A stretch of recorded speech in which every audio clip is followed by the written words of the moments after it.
Hello बेटा, कैसे हैं आप सब लोग। आई होप आप लोगों ने डुअल नेचर के लेक्चर 1, 2 और 3 अच्छी तरह से तैयार कर लिए हैं और आपको कोई कंफ्यूजन नहीं है, क्योंकि अभी तक आप लोगों ने किसी तरह का कोई कमेंट नहीं भेजा है डाउट्स को लेकर के।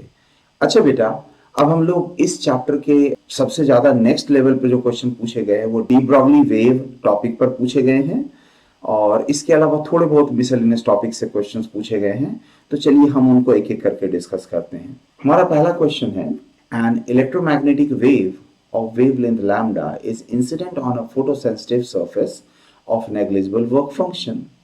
If m mass of photoelectron is emitted from the surface has de Broglie wavelength lambda d, then lambda d is equal to h upon 2m e का रूट, ये लिखते थे बेटा हम लोग। अब E की जगह पे हम एच सी अपॉन लैम्डा लिख सकते हैं बेटा, और ऐसा करने पे हमारे पास आ जाएगा lambda d is equal to H upon 2m h C upon lambda का रूट। अब मैं क्या करता हूं, स्क्वायर कर देता हूं दोनों तरफ, तो यहां भी स्क्वायर और यहां पर भी स्क्वायर हो गया और नीचे वाला रूट चला गया बेटा। अब इस लैम्डा को ऊपर भेज देते हैं, और बेटा ये जो h है इससे इस स्क्वायर को काट देते हैं, तो हमारे पास रिजल्ट क्या आया बेटा, हमारे पास रिजल्ट आ गया lambda is equal to 2mc upon h lambda d square. I hope आपको ये समझ में आ गया।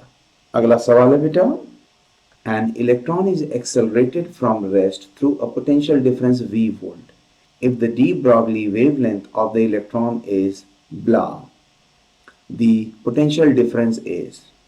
तो बेटा lambda is equal to 12.27 angstrom upon root of v लिखते हैं हम लोग। ऑलराइट, और आपको वी की वैल्यू निकालनी है। अच्छा, लैम्डा की वैल्यू कितनी दी हुई है, 1.227 इंटू 10⁻⁻² नैनोमीटर। तो इसको मैं 1.227 इंटू 10⁻⁻1 एंगस्ट्रॉम भी तो लिख सकता हूं बेटा। अब एक काम करते हैं बेटा, हम इस एंगस्ट्रॉम और एंगस्ट्रॉम को यहां से हम काट लेते हैं बेटा। तो हमारे पास में रूट वी की वैल्यू आ गई बेटा 100, and that means v must be equal to 10⁻⁴. So correct answer is third option. I hope you got it. Next question. The de Broglie wavelength of an electron moving with kinetic energy blah is nearly। तो बेटा lambda is equal to हम लेते हैं 12.27 angstrom upon root of v. अब 144 EV में we कितना लेना है बेटा, 144 वोल्ट।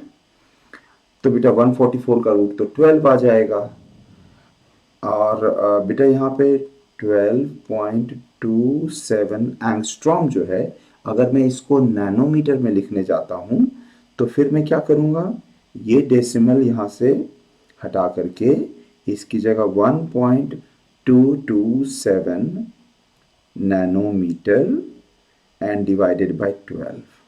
1.2 अपॉन 12 कितना हो जाएगा बेटा, 1/10। तो अब हमें चेक करना है कि 1/10 की वैल्यू किस में फॉल करेगा। तो बेटा ये देखिए 102 100 एंड 10⁻³ इज 1/1000, तो 100/1000 इज 1/10। तो क्लोजेस्ट आंसर ये है। आप देखिए क्या आपको 102 कैलकुलेट करने की जरूरत थी, क्योंकि वो तो चारों ऑप्शन में है। तो जब चारों ऑप्शन में 102 दिया हुआ है तो वो कैलकुलेट करने का टाइम वेस्ट बिल्कुल नहीं करना है आपको। तो आपको सिर्फ पावर को करेक्ट पहचानना था यहाँ पे। I hope you got how you can handle the question with minimum time wastage on calculation wherever possible. अगले सवाल पे चले बेटा। अगला सवाल है, the wave nature of electron was experimentally verified by. ये तो हम सब पढ़ चुके हैं, ये स्ट्रेट क्वेश्चन है, डेविएशन एंड जर्मर मेथड। अगला सवाल बेटा, a proton and an alpha particle are accelerated from rest to the same energy. The de Broglie wavelengths lambda p and lambda alpha are in the ratio. तो बेटा हमारा lambda का formula है क्या? h upon 2m e का root. तो बेटा दोनों का एनर्जी सेम दिया गया है, तो इसका मतलब लैम्डा p के लिए यहाँ पर मास ऑफ प्रोटॉन लिखेंगे एंड लैम्डा अल्फा के लिए हम h upon 2 times mass of alpha particle into e लिखेंगे, क्योंकि e यहाँ पर सेम दिया गया है। तो हमारे पास में lambda p upon lambda alpha कितना हो गया बेटा? ये हो जाएगा हमारे पास में mass of alpha upon mass of proton का रूट। बेटा अल्फा पार्टिकल में 2 न्यूट्रॉन और 2 प्रोटॉन होते हैं, तो प्रोटॉन का मास और न्यूट्रॉन का मास नियरली सेम होता है।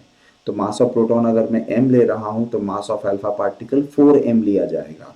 तो 4 अपॉन 1 का रूट, तो ये 2:1। So second option should be correct. I hope you got it.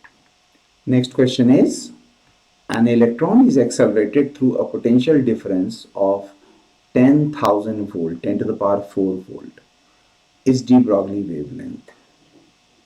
तो बेटा lambda is equal to 12.27 angstrom upon root of v लेंगे बेटा हम लोग, है ना।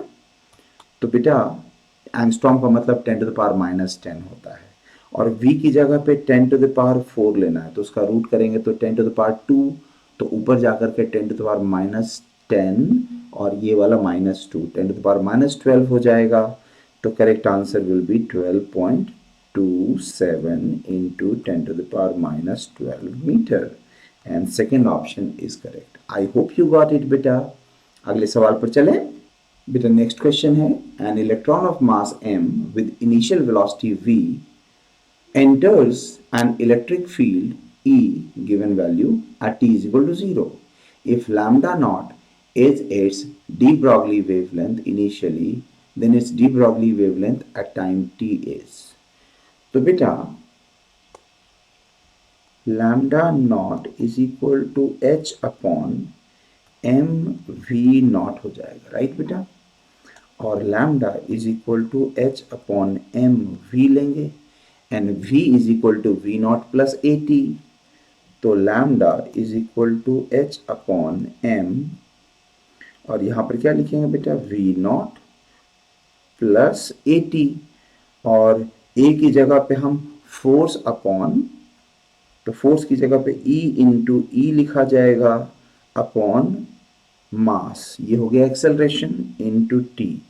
अच्छा आप सोच रहे होंगे कि सर e की वैल्यू तो -e0 दिया है, आपने प्लस क्यों ले लिया? तो बेटा चार्ज ऑफ इलेक्ट्रॉन भी तो नेगेटिव है, तो -e और -e0 प्लस e हो जाएगा बेटा, है ना, और इसीलिए इस तरह से लिखा गया। अब एक काम करते हैं, v0 को कॉमन लेकर बाहर कर देते हैं, तो हमारे पास में आ जाएगा h upon m v0 1 plus e0 upon m v0 t। तो बेटा हम अगर इस वैल्यू को लैम्डा नॉट बोल दें तो करेक्ट आंसर क्या होगा बेटा? तो इसका करेक्ट आंसर हो जाएगा फर्स्ट ऑप्शन। बेटा नेक्स्ट क्वेश्चन है, the de Broglie wavelength of a neutron in thermal equilibrium with heavy water at temperature T Kelvin and mass m is। तो बेटा टेम्परेचर से रिलेटेड दिया गया है, और इसका तो हमने डायरेक्ट फॉर्मूला सीखा था, lambda is equal to h upon root over 3m kBT। तो सेकेंड ऑप्शन होगा यहां पर। तो I hope there is no problem. Next question बेटा, an electron of mass m and a photon have same energy, okay, the ratio of de Broglie wavelength associated with them is। तो पहले electron लिया है, तो electron के case में बेटा lambda is equal to h upon 2me, इसका root लिखेंगे, और इसको मैं लैम्डा इलेक्ट्रॉन है तो मैं लैम्डा e लिख देता हूं। तो lambda photon is equal to H C upon E लिख देता हूँ। क्या ये समझ में आया बेटा आपको? E is equal to H C upon lambda, तो मैंने लैम्डा और E को इंटरचेंज कर दिया है, और जब इन दोनों का रेशियो करेंगे तो lambda E upon lambda P is equal to H से एच तो कट जा रहा है बेटा, तो ये आ जाएगा हमारे पास में बेटा H upon 2me into E upon H C. अब H से H कट गया बेटा, एंड इस E से इसको काटेंगे तो E to the power half बचेगा। तो correct answer E to the power half ऊपर होना चाहिए, 2m नीचे होना चाहिए, और एक 1/c आना चाहिए। तो correct option is second option. I hope you got it. अगले सवाल पर चले बेटा। नेक्स्ट क्वेश्चन है बेटा, light of wavelength 500 nanometer is incident on a metal with work function 2.28 eV। Alright, सबसे पहले 500 नैनोमीटर से जुड़ा हुआ जो एनर्जी है वो निकाल लेते हैं। तो E in EV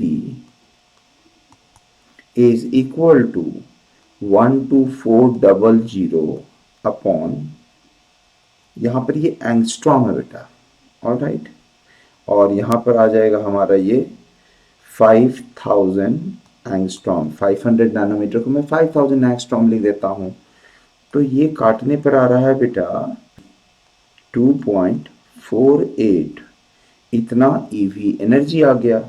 अब देखिए ना बेटा जी, यहाँ पर 2.28 ईवी एनर्जी था, ऑलराइट, वर्क फंक्शन, और इतना एनर्जी फोटोन का, तो काइनेटिक एनर्जी कितना हो जाएगा? तो K की वैल्यू हो जाएगी 0.2 ईवी।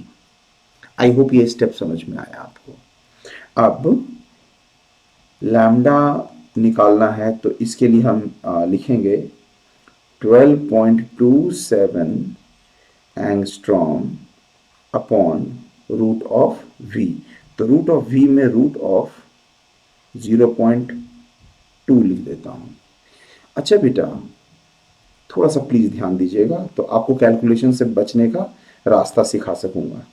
बेटा 0.2 की जगह की वैल्यू जो है वो 0.16 से लेके 0.25 के बीच में है, और इसका रूट होता है बेटा 0.4, और इसका रूट होता है बेटा 0.5। तो यानी कि ये आपकी जो नीचे वाली जो वैल्यू है 0.4 और 0.5 के बीच में है। तो हमारे पास में बेटा एंगस्ट्रॉम की जगह पे यहाँ पर क्या आ जाएगा? 10 टू द पावर -10। अब नीचे 0.4 का एक 10 टू द पावर -1 ऊपर भेज देते हैं, तो ये इन दोनों का जो 10 टू द पावर -1 है, इसको जब ऊपर भेज देंगे तो ये कट करके हमारे पास में 10 टू द पावर -9 आ जाएगा। अब 10 टू द पावर -9 दो ऑप्शन में है ना बेटा। अब सिर्फ हमें किस चीज को जस्टिफाई करना है? देखिए ध्यान से, ऑथर ने जानबूझ करके कैलकुलेशन से बचाने का रास्ता आपको दिया है। तो आपको पता है कि एक मैक्सिमम काइनेटिक एनर्जी लेकर बाहर आता है, तो काइनेटिक एनर्जी मैक्सिमम, तो वेवलेंथ मिनिमम होगा।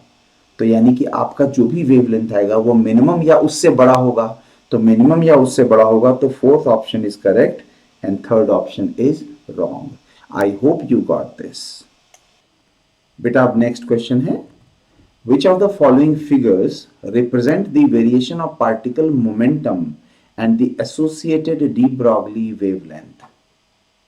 बेटा हमने पढ़ा lambda is equal to H upon P, तो इसका मतलब lambda is inversely proportional to P. तो ये तो रेक्टेंगुलर हाइपरबोला का केस है, तो इसका करेक्ट आंसर क्या होना चाहिए बेटा? Third option. I hope you got it. लेकिन बेटा जी छोटा चैप्टर है और इससे बहुत सारे क्वेश्चंस ढूंढे जाते हैं नए नए, तो बेटा इस क्वेश्चन में और ट्विस्ट क्या ला सकते हैं लोग, उसको भी सीखते हैं बेटा। अगर मान लीजिए आपको ग्राफ दिया गया होता p वर्सेस 1/लैम्डा, तो देखिए ना बेटा lambda is directly proportional to p, तब ग्राफ ऐसा हो जाता बेटा। I hope you got this. और क्या किया जा सकता था बेटा? बेटा आपको पता है कि lambda is equal to h/2me का रूट है। अच्छा यहां से देखिए बेटा, e is inversely proportional to lambda square, तो e वर्सेस लैम्डा का ग्राफ अगर मैं देखता हूं तो वो भी हाइपरबोला बनेगा। तो आपको अगर e वर्सेस लैम्डा का ग्राफ दिया जाता तो वो भी हाइपरबोलिक नेचर का होता। अच्छा e वर्सेस 1/लैम्डा स्क्वायर का ग्राफ स्ट्रेट लाइन हो जाता, मतलब 1/लैम्डा स्क्वायर और e, इसका अगर कोई ग्राफ दे देता तो ये कैसा हो जाता बेटा? ये स्ट्रेट लाइन हो जाता। और एक और ग्राफ यहाँ पर पॉसिबल है बेटा। हमने देखा E is directly proportional to lambda square, तो मैं 1/लैम्डा का स्क्वायर ऐसे लिख सकता हूँ। तो आपको नहीं लग रहा है कि y directly proportional to X square वाला फॉर्म आ गया? तो बेटा ऐसे केस में अगर कोई ग्राफ आपको दे दे E वर्सेस 1/लैम्डा का, तो ये पैराबोला बनेगा और ये y एक्सिस की तरफ खुलेगा, तो ये ग्राफ ऐसे जाएगा। तो देखिए एक ग्राफ से कितने सारे और नए तरह के ग्राफ सीखे जा सकते हैं। थोड़ा सा ध्यान से अगर हम उसको पहले से प्रैक्टिस कर लें तो एग्जामिनेशन हॉल में हम कभी भी सरप्राइज का सामना नहीं करेंगे। राइट बेटा, अगले सवाल पर चलें बेटा हम लोग। बेटा नेक्स्ट क्वेश्चन है, if the kinetic energy of the particle is increased to 16 times its previous value, the percentage change in the de Broglie wavelength of the particle is। हमने पढ़ा बेटा lambda is equal to h/2m k का root. अब अगर kinetic energy को 16 times कर दिया जाए तो लैम्डा 1/4 टाइम्स हो जाएगा। तो पहले 100% था, अब 25% रह गया, तो बेटा चेंज कितना हुआ? 75%। Correct answer is this. अब बेटा इसी चीज़ को अगर आप इक्वेशन के फॉर्म में लिखते तो 15-20 सेकंड तो आराम से आपके एक्स्ट्रा बर्बाद होते। थोड़ा सा कॉमन सेंस लगाने से नीट में हमारा टाइम मैनेजमेंट बहुत अच्छा हो सकता है बेटा। अगले सवाल पर चलें। अगला सवाल है बेटा, the wavelength lambda E of an electron and lambda p of a photon of same energy are related by।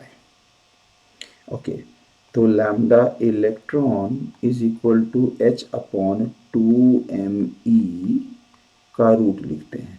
अच्छा बोल रहा है सेम एनर्जी है, तो मैं E की जगह पर hc/लैम्डा ऑफ फोटोन ले लेता हूं, तो this will give us lambda e is directly proportional to root of lambda p। तो करेक्ट आंसर हो जाएगा fourth option. I hope you got this. Next question है, if the momentum of an electron is changed by p, then the de Broglie wavelength associated with it changes by 0.5%। बेटा 1% 1/100 होता है, तो 0.5% is 1/200। बेटा lambda is inversely proportional to p, तो we can write delta lambda upon lambda is equal to delta p upon p। Wavelength में 0.5% change हुआ, मतलब 1/200। तो डेल्टा पी की वैल्यू अगर बोल रहा है p है तो p इनिशियल कितना रहा होगा? ये 200 टाइम्स p रहा होगा। ये आपको सिंपल सा रेशियो से खेल समझ में आ गया होगा, तो correct answer will be the first option. क्या हम अगले सवाल पर चले बेटा? बेटा नेक्स्ट क्वेश्चन है, an alpha particle moves in a circular path of radius blah in the presence of magnetic field blah, the de Broglie wavelength associated with the particle will be। तो बेटा आपने मैग्नेटिक इफेक्ट्स ऑफ करंट में पढ़ा, radius is equal to M V upon Q B होता है। तो M V is equal to आप Q B R लिख सकते हैं। अब lambda is equal to H upon M V होता है। तो एम वी की जगह पर मैं क्यू बी आर रख सकता हूं। तो it will be H upon Q B R. अब अल्फा पार्टिकल में जो चार्ज होता है वो 2 प्रोटॉन होते हैं, तो 2e हो जाएगा। तो h upon 2e b into R. Now lambda is equal to h की value 6.6 into 10 to the power minus 34 upon 2e, 2 into 1.6 into 10 to the power minus 19 into b की वैल्यू बेटा 0.25 है, तो ये 1/4 है। ऑल राइट, इंटू रेडियस दे रखा है 0.83 सेंटीमीटर, रखता हूं 8.3 into 10 to the power minus 3 metre. I hope यहां तक बात समझ में आ गई है। अच्छा, आपको ये देख करके लग रहा होगा कैलकुलेशन तो काफी लेंदी है, और ये यहाँ से अभी 15-20 सेकंड 30 सेकंड तो कम से कम लेगा कैलकुलेशन में, और शायद ज़्यादा भी लेगा। तो कोशिश करते हैं बेटा। चलिए, ये 10 टू द पावर माइनस 19 और 10 to the power minus 3, 10 to the power minus 22, तो इसको अगर ऊपर काटेंगे तो ये 10 टू द पावर माइनस 12 बच रहा है बेटा। अब बाकी देखते हैं, थोड़ा सा ध्यान दीजिएगा। 4 से मैं रफली 8 को काट देता हूं 2 टाइम्स, एंड 2 2 जा 4 एंड 4 इंटू 1.6 6.4 आ जाएगा, और यहाँ 6.6, तो ये रफली कट गया। तो आपका जो ऑर्डर आना चाहिए वो 10 टू द पावर माइनस 12 का आना चाहिए, और जो अकेला सेकेंड ऑप्शन है। तो अगर आप फाइन ट्यून करके कैलकुलेशन करने लगते तो बेटा उसकी तो ऑप्शंस के हिसाब से जरूरत ही नहीं है। जब ऑप्शन में जरूरत हो तब हम डेफिनेटली करेंगे, वरना अप्रॉक्सीमेशन से काम कर लेंगे। तो आपने देखा कि एक मुश्किल सा कैलकुलेशन कितनी आसानी से अप्रॉक्सीमेशन करके सॉल्व हो गया। अगले सवाल पर चले बेटा जी। Electron used in electron microscope are accelerated by a voltage of 25 kV। If the voltage is increase to 100 kV, मतलब 4 टाइम्स कर दिया गया, then the de Broglie wavelength associated with the electron would be। तो बेटा हमने पढ़ा था lambda is inversely proportional to root of v। तो v को अगर 4 टाइम्स कर दिया गया है तो लैम्डा हाफ टाइम्स हो जाएगा बेटा, क्योंकि नीचे डिनोमिनेटर में रूट ऑफ 4 है, तो decrease by 2 times. I hope you got it. अगला सवाल बेटा, a particle of mass 1 mg has the same wavelength as an electron moving with the velocity blah. The velocity of the particle is। तो बेटा हमने पढ़ा हुआ है lambda is equal to H upon M V होता है। तो same wavelength है ना बेटा जी, सेम वेवलेंथ है दोनों का, तो इसका मतलब दोनों का मोमेंटम भी सेम होना चाहिए, क्योंकि एच तो कांस्टेंट है।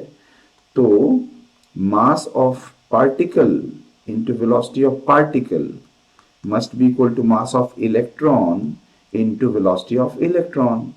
बेटा मास ऑफ पार्टिकल जो है वो 1 मिलीग्राम है, उसको केजी में कन्वर्ट करेंगे तो ये हो जाएगा 10 to the power minus 6 kg into V1 is equal to mass of electron 9.1 into 10 to the power minus 31 kg into 3 into 10 to the power 6।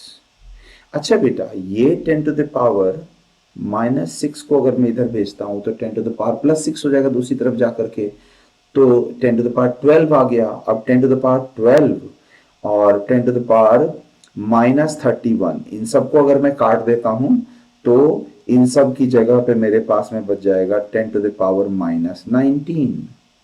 अच्छा, 9 3 जा 27, और अब ऑप्शन को देखते हैं तो यहां पर क्लोजेस्ट ऑप्शन जो है वो 2.7 इंटू 10⁻⁻18 का है। तो क्या बेटा 9.1 से मल्टीप्लाई करने की हमें जरूरत थी? सिर्फ पावर को देखना था और रफ अप्रोक्सीमेशन करना था। नीट के 95% क्वेश्चंस इसी कैटेगरी के होते हैं बेटा, और इसीलिए अगर आपका मैथ्स थोड़ा वीक भी हो तो डरने की बिल्कुल जरूरत नहीं है। बस जैसे मैं समझा रहा हूं वैसे प्रैक्टिस कीजिए बेटा। आप एग्जाम में बहुत सारा बेशकीमती वक्त डिफिकल्ट क्वेश्चंस के लिए बचा लेंगे और अपनी गलतियों को सुधारने के लिए बचा लेंगे बेटा, और आप एग्जाम में बहुत अच्छे रैंक कर सकेंगे। अगले सवाल पर चले बेटा हम लोग। बेटा अगला सवाल है हमारा, an electron of mass m when accelerated through a potential difference v has de Broglie wavelength lambda. The de Broglie wavelength associated with a proton of mass capital M accelerated through the same potential difference will be. अच्छा, potential difference same रखा और lambda का formula क्या था बेटा? h upon 2m Q v का root था। Charge of electron और चार्ज ऑफ प्रोटॉन तो सेम होता है, और एक का मास स्मॉल एम है, दूसरे का मास कैपिटल एम है, दोनों के अक्रॉस सेम पोटेंशियल डिफरेंस लगाया गया है। तो इस केस में बेटा हम सीधा सीधा बोल सकते हैं lambda is inversely proportional to root of mass. तो lambda proton upon lambda of electron is equal to root of, बेटा इलेक्ट्रॉन का स्मॉल एम ऊपर आ जाएगा और प्रोटॉन का कैपिटल एम नीचे आ जाएगा। तो that will give you lambda P is equal to lambda E root of small M upon capital M. Fourth option. बेटा नेक्स्ट क्वेश्चन है, if we consider electron and photons of same wavelength then they will have same. तो बेटा हमने पढ़ा wavelength same दिया होता है, lambda is equal to H upon P होता है। तो जब सेम मोमेंटम होगा तो सेम वेवलेंथ होगा, तो correct option is first one. Next question बेटा, an electron beam has kinetic energy equal to 100 eV. The wavelength associated with the beam is, बेटा 100 eV दिया गया है, तो V जो आपको लेना है eV के टर्म में अगर देख रहे हैं तो V लेना है 100 वोल्ट। तो बेटा हमारा जो लैम्डा का फॉर्मूला था वो 12.27 angstrom upon root of V था। तो V की जगह पे अगर मैं 100 रख देता हूं तो 100 का रूट तो 10 आ गया, तो correct answer will B third option. Okay, next question, if particles are moving with the same velocity then which has maximum de Broglie wavelength? तो बेटा lambda is equal to H upon M V होता है।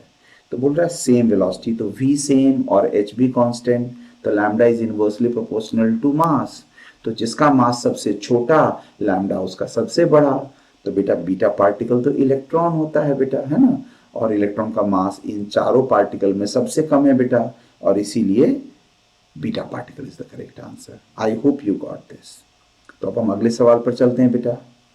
बेटा अब next questions जो है वो miscellaneous topics से हैं, जैसे X ray, Davisson Germer experiment and photocell. हालांकि हमारे एक डेविसन जर्मर एक्सपेरिमेंट का एक और क्वेश्चन पीछे गया था बेटा, जहां पर पूछा गया था कि किसने वेरीफाई किया था डी ब्रॉगली वेव को।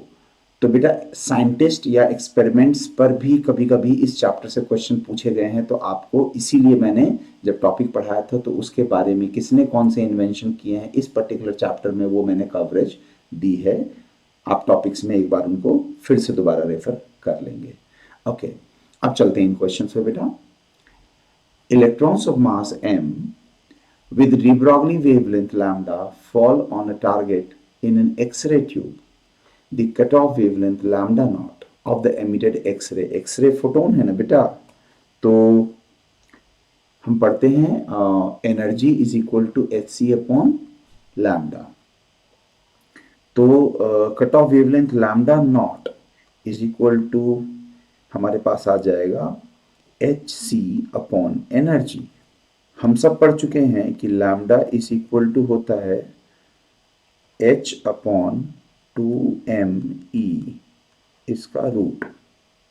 तो बेटा यहां से हमें मिलेगा E is equal to H square upon 2m lambda square, और इस E को यहां पर पुट कर देते हैं बेटा। तो हमारे पास एक्सप्रेशन आ गया बेटा, lambda not is equal to H C upon E की जगह पे नीचे एच स्क्वायर और ऊपर इंटू 2m लैम्डा स्क्वायर।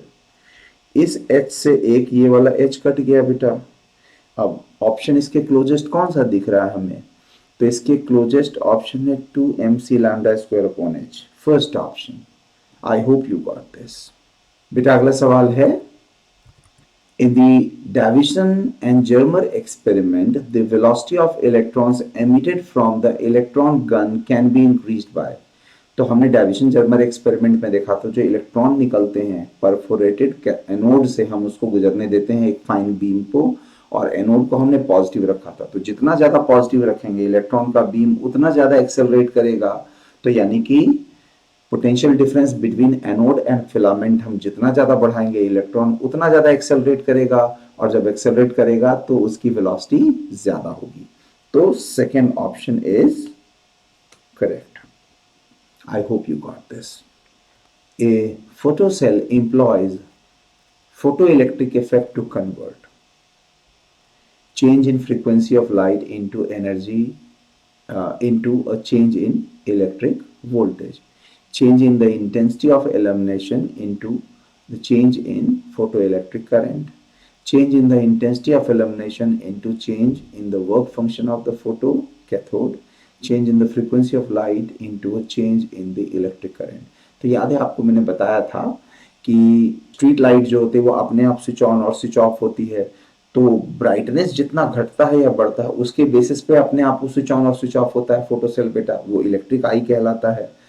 तो brightness is related to intensity, तो brightness is related to intensity, तो इंटेंसिटी से जुड़ा हुआ है फोटोसेल के ऑपरेशन का कॉन्सेप्ट, और इसीलिए क्लोजेस्ट ऑप्शन जो है वो सेकेंड ऑप्शन है बेटा। Next question, the momentum of a photon of energy 1 MeV in kg metres per second is.